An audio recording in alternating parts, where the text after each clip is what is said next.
ये सवाल कह रहा है कि 1/2 सेंटीमीटर व्यास वाले किसी ठोस, ठीक है, अर्धगोले का क्या ज्ञात करवा रहा है, संपूर्ण पृष्ठीय क्षेत्रफल पूछ रहा है कि क्या होगा। ठीक है, तो इसमें सवाल में व्यास क्या दे रखा है, सवाल में तुम्हें दे रखा है अर्धगोले का व्यास, काय का, अर्धगोले का व्यास। गोला कौन सा है बेटा, अर्धगोला कौन सा है, अर्धगोला, और इसका व्यास कितना दिया है 1/2 सेंटीमीटर। आप सभी बच्चों को पता होगा कि जो त्रिज्या होती है वो क्या होती है, व्यास की आधी होती है ना, त्रिज्या क्या होती है, व्यास की आधी। तो आप सवाल में त्रिज्या निकाल लो, क्या निकाल लो, त्रिज्या, स्मॉल आर का मान कितना हो जाएगा, आर बराबर हो जाएगा 1/2, तो ये है ही है, और इसका भी आधा क्या हो जाएगा करना पड़ेगा। क्यों, क्योंकि त्रिज्या निकालने के लिए आपको व्यास का आधा करना पड़ता है।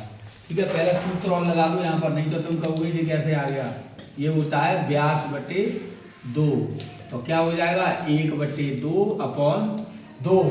अब इस वाले 2 का इस वाले 2 में क्या हो जाएगा मल्टीप्लाई, तो त्रिज्या तुम्हारी कितनी आ जाएगी 1/4 सेंटीमीटर। बात समझ में आ गई, सवाल में आपको त्रिज्या की प्राप्ति हो गई, काय की प्राप्ति हो गई, त्रिज्या की।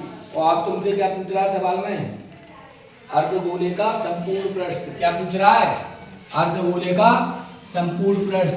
तो फॉर्मूला देखिए क्या होता है, अर्धगोले का संपूर्ण पृष्ठ का, अर्धगोले का संपूर्ण पृष्ठ। इन फार्मूलों को बड़े ध्यान से देखना भाई।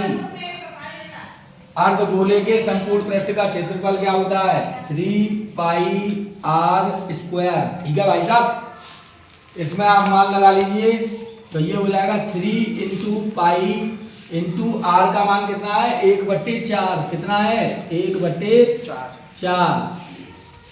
तो r का मान 1/4 है और पावर 2 लगी हुई है, तो आप क्या करोगे 1/4 का 2 बार मल्टीप्लाई कर लेंगे। ठीक है, उसके बाद क्या हो जाएगा, ये 3 ऐसे ही आ जाएगा, यहाँ पर 4 चौक कितना हो गया 16। आप इसको लिख सकते हैं 3/16 पाई वर्ग सेंटीमीटर। ये इसका क्या हो गया अर्धगोले का संपूर्ण पृष्ठ। उम्मीद करता हूँ इस सवाल आपको समझ में आया होगा। वीडियो को लाइक करें, चैनल को सब्सक्राइब करें।